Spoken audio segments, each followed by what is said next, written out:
Friends, मैं आज आपके सामने एक नया टॉपिक लेके आया है। वो है एल्कोआ एंड एल्कोआ प्लस। ये बहुत ही इम्पोर्टेंट टॉपिक है फार्मा इंडस्ट्री में। आप कोई भी सेक्शंस में, कोई भी डिपार्टमेंट में काम करते हो फार्मा इंडस्ट्री में, ये तो आपके लिए एप्लीकेबल ही है। आप चाहे क्वालिटी कंट्रोल में काम करो, चाहे आप प्रोडक्शंस में हो, चाहे आप वेयर हाउस में हो, चाहे आप इंजीनियरिंग डिपार्टमेंट में हो, कहीं पे भी आप, जहाँ पे भी आप काम कर रहे हो फार्मा इंडस्ट्री में, ये एल्कोआ एंड एल्कोआ प्लस आपके लिए एप्लीकेबल है। लेकिन ये एल्कोआ एंड एल्कोआ प्लस है क्या? एक्चुअली फार्मा इंडस्ट्री में क्या रहता है, आप जब कुछ भी काम कर रहे हो उसको आपको प्रॉपरली डॉक्यूमेंट करना पड़ता है, रिकॉर्ड करना पड़ता है। आप अगर काम भले ही किया हो लेकिन आपने अब उसको सही तरीके से रिकॉर्ड नहीं किया, डॉक्यूमेंट नहीं किया, तो माना जाता है कि आपने वो काम नहीं किया। तो ऑडिटर जब आता है, हमारा जो फॉरेन कंट्रीज से, यूएसएफडीए चाहे एमएचआरए चाहे कोई भी ऑडिटर्स लोग जो आते हैं, वो आने के बाद तो आपका काम नहीं देखते हैं, आपको जो किया हुआ काम का जो डॉक्यूमेंट्स है वही देखते हैं। तो रिकॉर्ड, तो आपने जो रिकॉर्ड्स और डॉक्यूमेंट बना रहा है वो उसी के आधार पे ये एल्कोआ एंड एल्कोआ प्लस है, उसी का गाइडलाइन है आपको आपका डॉक्यूमेंट कैसे रिकॉर्ड करना है, कैसे मेंटेन करना है। अदरवाइज ऑडिट के सामने बहुत सारे 483 मींस वार्निंग लेटर्स का निदर्शन इसी के वजह से आया हुआ है। तो बहुत ध्यान से सुनिए, मैं जस्ट सिंपली 2-3 स्लाइड में इसको एक्सप्लेन करके देता हूं आपके सामने। ये आपके लिए बहुत ही हेल्पफुल होगा।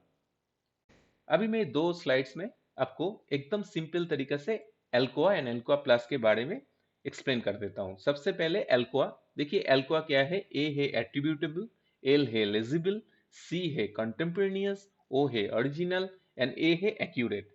मैं अभी वन बाय वन आपको एक्सप्लेन करके देता हूं, तो क्लियरली आपको इसके बारे में और थोड़ा आइडिया आएगा। फ्रेंड, सबसे पहले है एट्रीब्यूटेबल।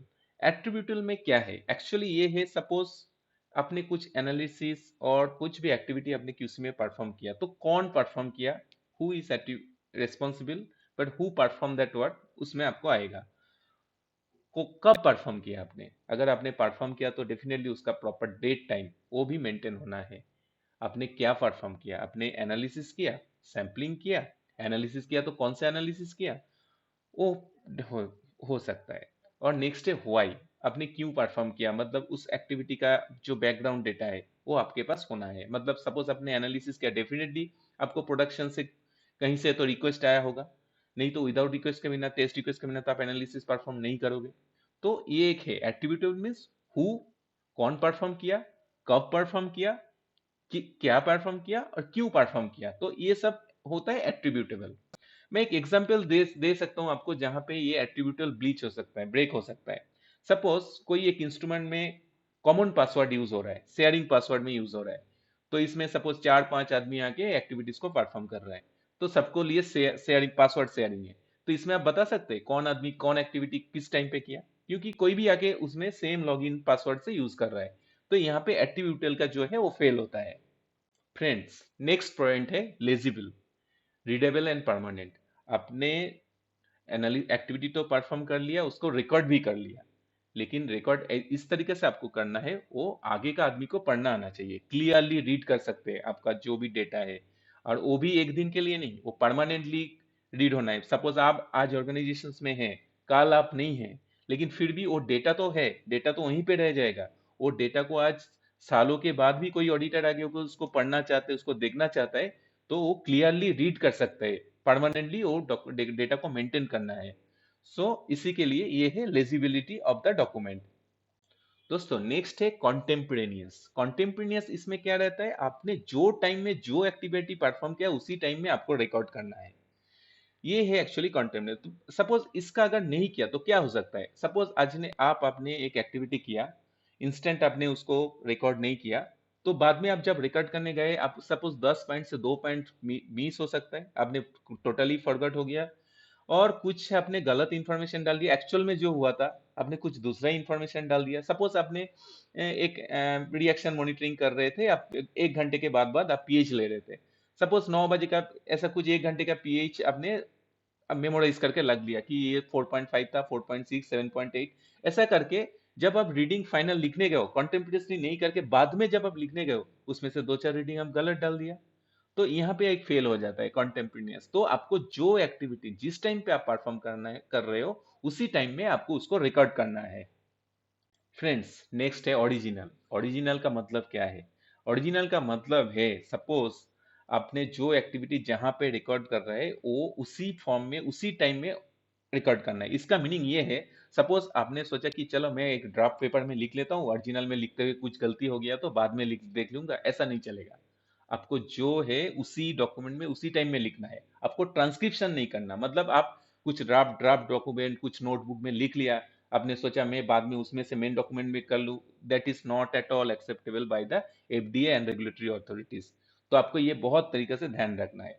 अगर सपोज किसी भी तरीके से आपका ओरिजिनल डॉक्यूमेंट का कॉपी बनाना पड़े तो आपको ट्रू कॉपी बनाना पड़ता है। जैसे हम लोग कोई सर्टिफिकेट को अटेस्टेड कराते हैं ना, उस टाइप का, तो उसमें आपको मास्टर डेटा तो मेंटेन रहेगा, मास्टर डॉक्यूमेंट का ट्रू कॉपी का स्टैम्प के साथ आप बना सकते हो, उसमें कुछ है ही नहीं। बट आपने जब आपका रिकॉर्ड कर रहे हैं उसी टाइम में तो आपको ट्रू मतलब ओरिजिनल कॉपी में इंस्टेंटली आपको रिकॉर्ड करना है।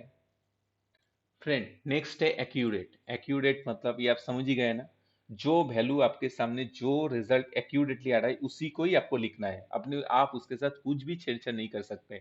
सपोज आपने कुछ बैच का पीएच मॉनिटरिंग कर रहे हैं कि कुछ टेम्परेचर देख रहे हैं एक बैच का, और सर्टेन इंटरवल में आपने देखा एक पीएच सर्टेन डाउन में आया जो आपका स्पेसिफिकेशन लिमिट से बाहर है कुछ है, तो आपने चलो चलो एक ही रीडिंग तो बाहर है, मैं उसको मैनेज करके लिख लेता हूँ। वैसा बिल्कुल भी नहीं चलेगा। आपका जो भी आ रहा है वैल्यू उसी को ही आपको रिकॉर्ड करना है।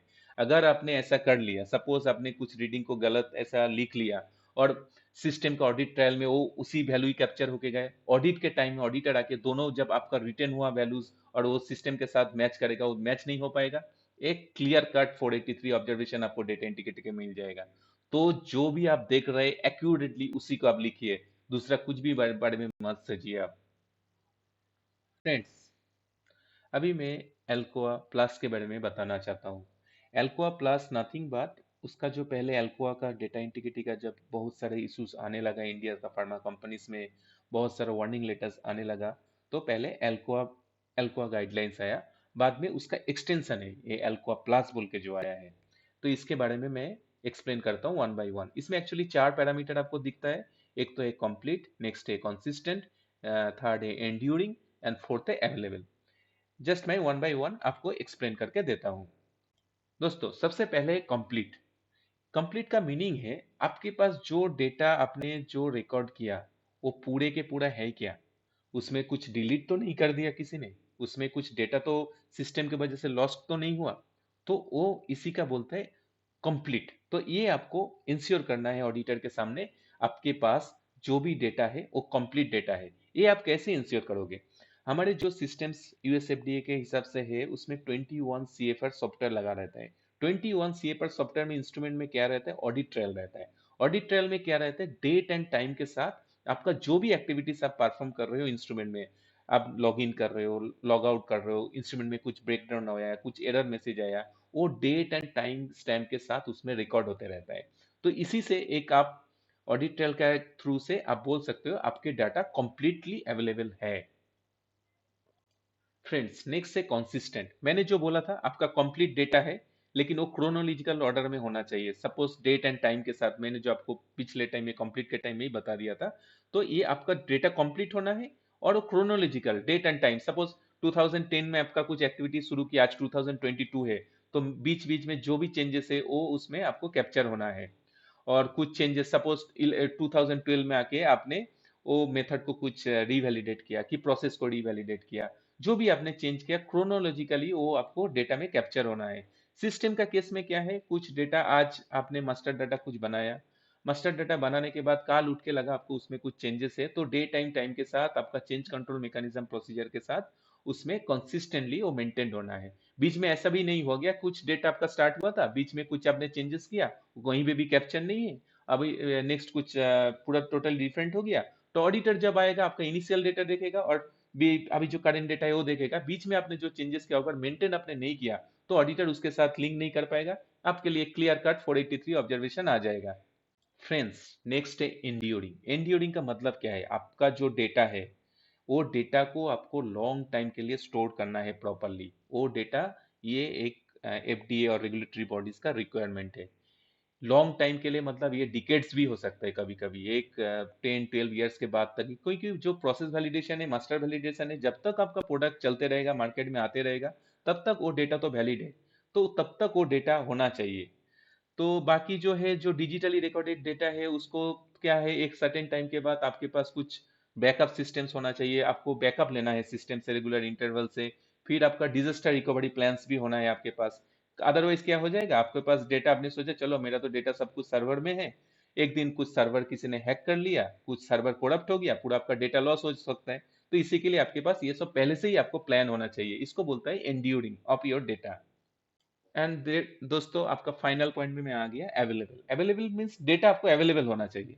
डेटा आपको अवेलेबल होना चाहिए, जब भी आपको ऑडिट हो, कुछ भी हो। आज आपको ऑडिटर आके आपके कुछ भी डेटा मांगे तो इमीडिएट वो डेटा आपको ऑडिटर के सामने प्रेजेंट करना है, ये अवेलेबल होना है। तो आपको क्या कर सकते हो, आपको जो हार्ड कॉपीज डॉक्यूमेंट है वो आपको प्रॉपरली इंडेक्स लेवलिंग करके, जनरली क्यूए का काम है, क्यूए मेंटेन करता है, आर्काइवल क्यूए आर्काइवल में डॉक्यूमेंट का काम ये सब मेंटेन करता है।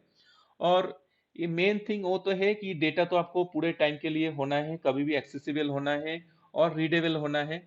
और ये डेटा कब आपको अवेलेबिलिटी आपको इंश्योर करना है, कुछ ऑडिट भी हो सकता है, कुछ रिव्यू है, कुछ इंस्पेक्शन है, तो ये आपको डेटा ऑलवेज अवेलेबल होना चाहिए। दोस्तों, ये है ऑलमोस्ट, मैं आपको एल्कोआ एंड एल्कोआ प्लस के बारे में बताया।